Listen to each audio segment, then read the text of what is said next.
আসসালামু আলাইকুম। আজকের ভিডিওতে দেখাবো ইটের দেয়ালে প্লাস্টারের হিসাব কিভাবে করবেন। এখানে একটা ইটের দেয়াল আছে যার দৈর্ঘ্য 20 ফিট এবং উচ্চতা 10 ফিট এবং আমরা জানি প্লাস্টারের ক্ষেত্রে পুরুত্ব ধরা হয় হচ্ছে হাফ ইঞ্চি পুরুত্বে প্লাস্টার করা হয়। এই হাফকে আমরা 0.5 লিখতে পারি, 0.5 ইঞ্চি। এখন প্রথমে আমাদের ভলিউম নির্ণয় করতে হবে, ভলিউম বা আয়তন যেটাই বলি। আমরা জানি ভলিউম সমান দৈর্ঘ্য গুণ উচ্চতা গুণ পুরুত্ব। এখানে দৈর্ঘ্য আছে কত? 20 ফিট, উচ্চতা আছে 10 ফিট এবং পুরুত্ব কত? 0.5 ইঞ্চি। এটাকে আবার যদি 20 ফিট ইন্টু 10 ফিট রাখি এবং এটা যেহেতু ইঞ্চিতে আছে 12 দিয়ে ভাগ করে এটাকে ফিটে নিয়ে যাব। এটাকে ক্যালকুলেশন করলে আমরা পাবো 0.042 ফিট।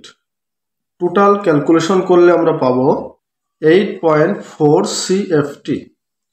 এটা হচ্ছে ভেজা আয়তন, অর্থাৎ সিমেন্ট এবং বালির সাথে পানি মিশিয়ে যে মশলা তৈরি করা হয়েছে সেটা পেয়েছি 8.4 CFT।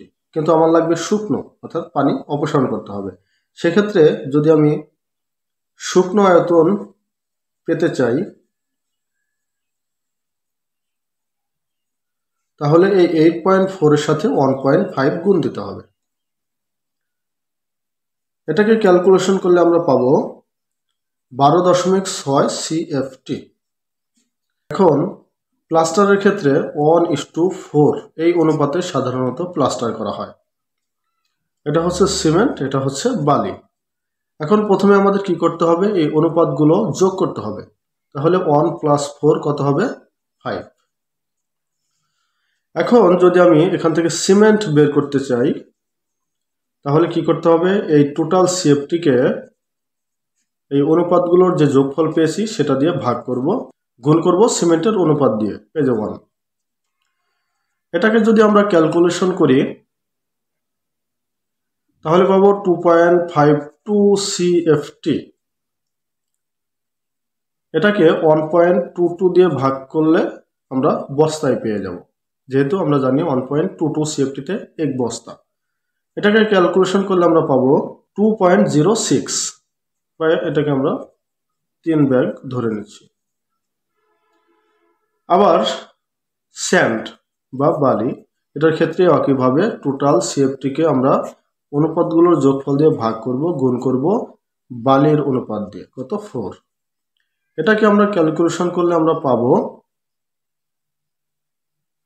10.08 CFT, বা এটাকে আমরা 11 CFT ধরে নেব।